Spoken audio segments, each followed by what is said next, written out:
Hi. So a student came up to me and texted me this problem.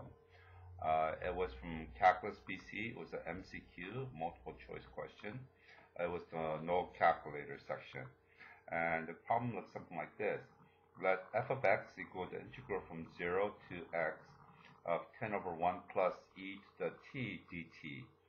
And the statements that they give you, don't you just love these statements right here? Pick 1 out of 3, 2 out of 3, etc. It says that statement 1 is f prime of 0 equals 5. Statement 2 says that f of 2 is less than f of 6. Statement 3 is f is concave up, CCU for short. And the answers are 1 only, 2 only, 1 and 2 only, or 1 and 3 only. So to do something like this, we always start off with the first statement, to see if that's true or not. The function, I'm just going to rewrite the function. F of x is equal to integral from 0 to x of 10 over 1 plus e to the t dt. And they want to see if statement 1, which is f prime of 0, is equal to 5, question mark. Well, we have f of x, so we have to take the derivative. So I'm going to use this color right here, not lime green, dark green maybe. If I take the derivative on the left side, then I have to take the derivative on the right side, correct?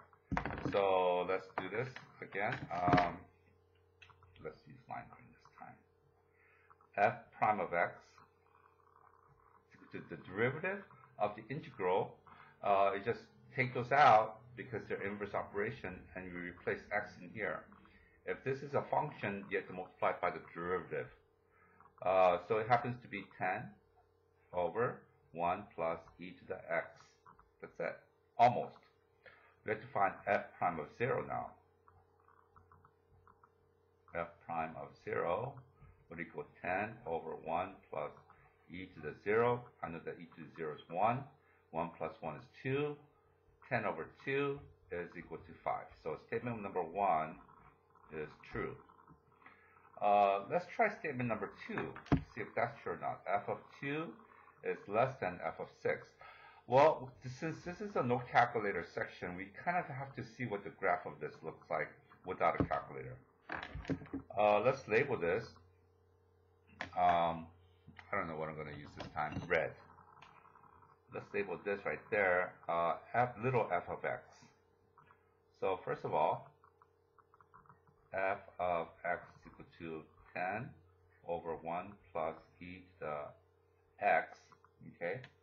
And let's see what kind of look that looks like. Well, we want to use the xy table, plug in 0 for x.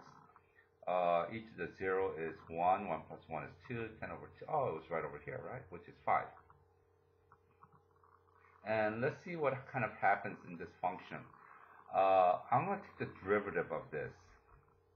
Usually, you will always want to take the derivative anyway. So I'm going to rewrite this. If it's a quotient, you don't want to use a quotient rule. Do not want to use a quotient rule. When the numerator is a constant, you want to rewrite it as 10 times 1 plus e to the x to the negative 1 power, and just use the power rule. Half of my students still haven't gotten this down, so make sure if it's a quotient, or yes, a quotient, then you don't want to use a quotient rule if the numerator is a constant.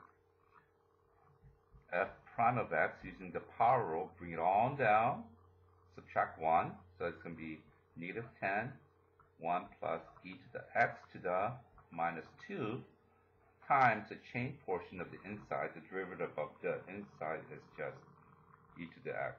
The derivative of 1 is obviously 0. Rewriting this, that's going to be negative 10 times e to the x over 1 plus e to the x quantity squared. That's f prime of x.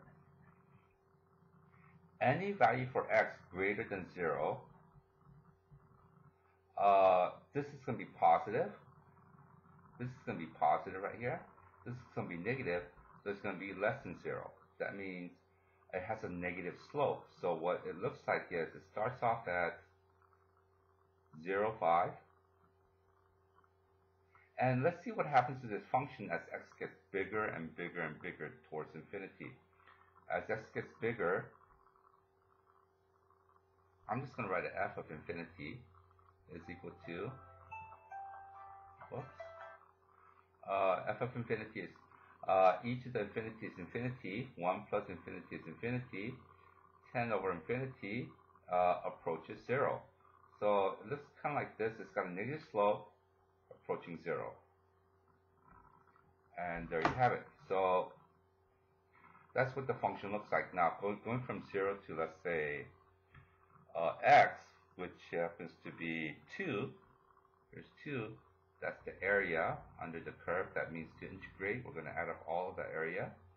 If you go to 6, here, we're going to even add more area. So statement number 2 says f of 2 is smaller than f of 6, which happens to be true. So statement number 2 happens to be true as well.